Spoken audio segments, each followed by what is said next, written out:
Hello and welcome to the National Spectrum Consortium Spotlight Series. I'm Sal Dietrich, the chairman of the consortium. This is the latest in a series of 5-minute interviews we're doing with NSC members talking about 5G spectrum and innovation in the wireless field. Now, let me introduce Kamran Mahbobi. He's National Spectrum Consortium Executive Committee member. He's the co-founder and managing director of Maxcentric Technologies. Our theme today is 5G equipment in the evolution for military environments. Kamran, thanks for taking the time to talk with me today. Great to see you. You're welcome, and thank you for having me. Before we dive into 5G in the military, tell us a little bit about your latest venture, Maxcentric Technologies, and what you folks are up to.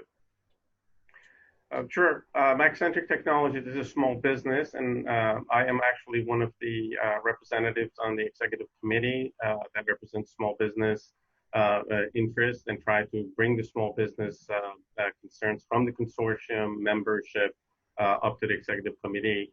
Maxcentric is as I said, is a small business. It's basically, I co-founded Maxcentric about 15 years ago, where we saw a lot of need for the type of technology that was developed in the second generation and third generation cellular technologies. And we saw a lot of the problems and needs within the DoD that could be addressed with those transitioning those technologies back to the DoD. So Maxcentric started with that mission, and we've been very successful in terms of doing research and development for communication systems within the DoD, as well as transitioning available commercial technologies from the commercial side back to the Department of Defense over the last 10 or 12 years. Yeah, it's rare to see someone who's had success, as you have previously in the commercial wireless industry, able to replicate that in the Department of Defense and public sector. So congrats for that. Let's use that to then jump in and talk about what you see as the major use cases for 5G in military applications. So I think we should start by looking at some of the capabilities that a 5G commercial development either is offering today or will be offering in the near future. We're talking about low delay, high throughput networks that are plug and play. They basically have very small size, weight, and power. Also, they are reasonably cost. There's vendor diversity where you can buy the equipment from multiple vendors and plug and play them. And also they're offered new services, additional services, new capabilities at new frequency bands such as Ka, V band, and W band. So when you look at that as a whole, there's a lot of need for similar type of capabilities within the Department of Defense. DoD is working on modernization of its legacy communication systems. It's basically looking for faster networks. It's looking for plug and play networks. It doesn't want to be held by a single or very few vendors that supply it with equipment.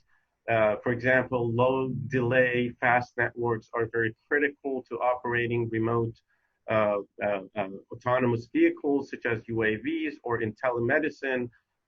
Also, millimeter wave technologies of high interest to Department of Defense because it's opening up a lot of capabilities that weren't available before. So overall, there's a big need within the DoD to put some of the 5G capabilities that are becoming reality to solving day-to-day problems.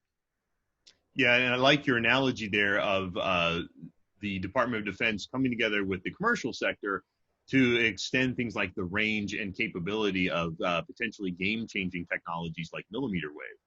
So within that context, what does it mean for a small business to get involved, and how can they participate in 5G technology rollout within the Department of Defense?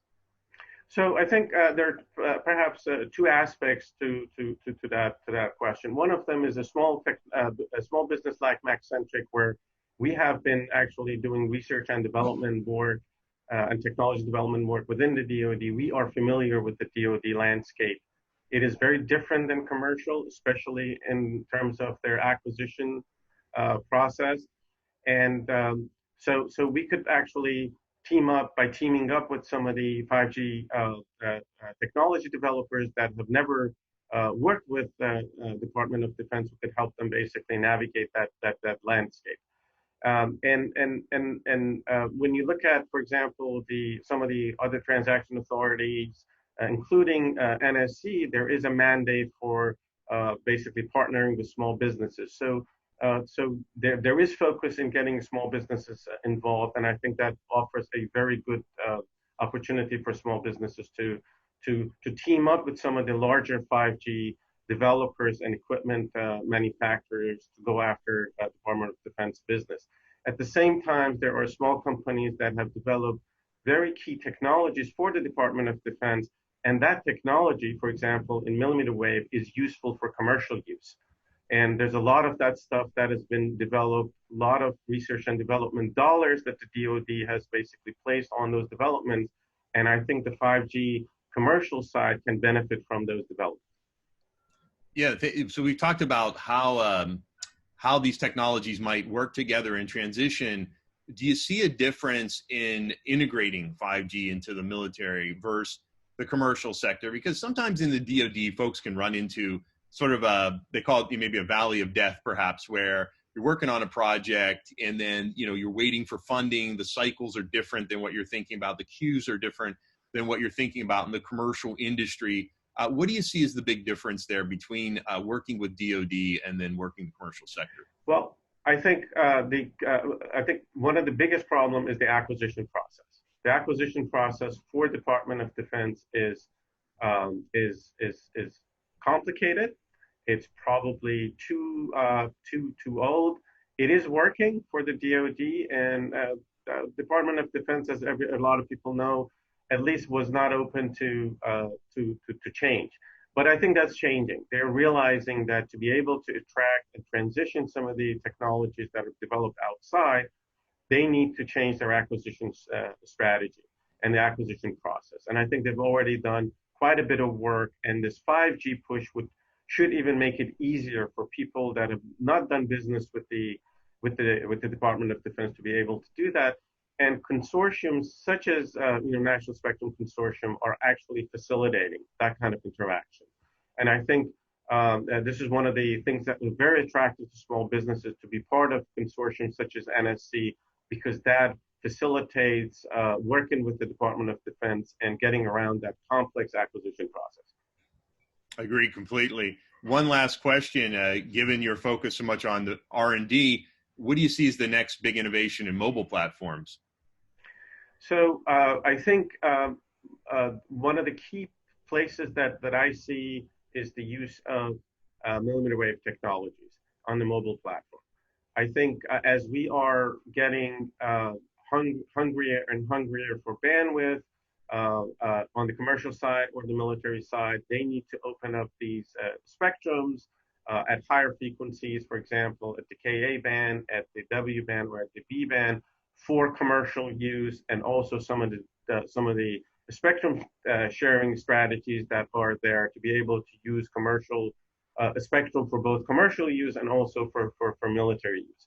So I think that is going to be a game changer, where some of the large swaths of bandwidth that and spectrum that was not available before is going to be available for both commercial use and military use. And I think that is going to be a game changer. I think in addition to that is probably some of the innovative technologies that the DoD has developed and probably the commercial industry has either never seen or never paid attention to can be transitioned over back for commercial use. And I think that would change some of the 5G development as well. That's great. Thanks for sharing that. That's all the time we have for today. Many thanks to Kamran Mahbobi for joining us. Thank you, everyone, for watching. Feel free to reach out to Kamran or myself if you have any questions and want to discuss this further. Thank you again, everyone, and please stay safe.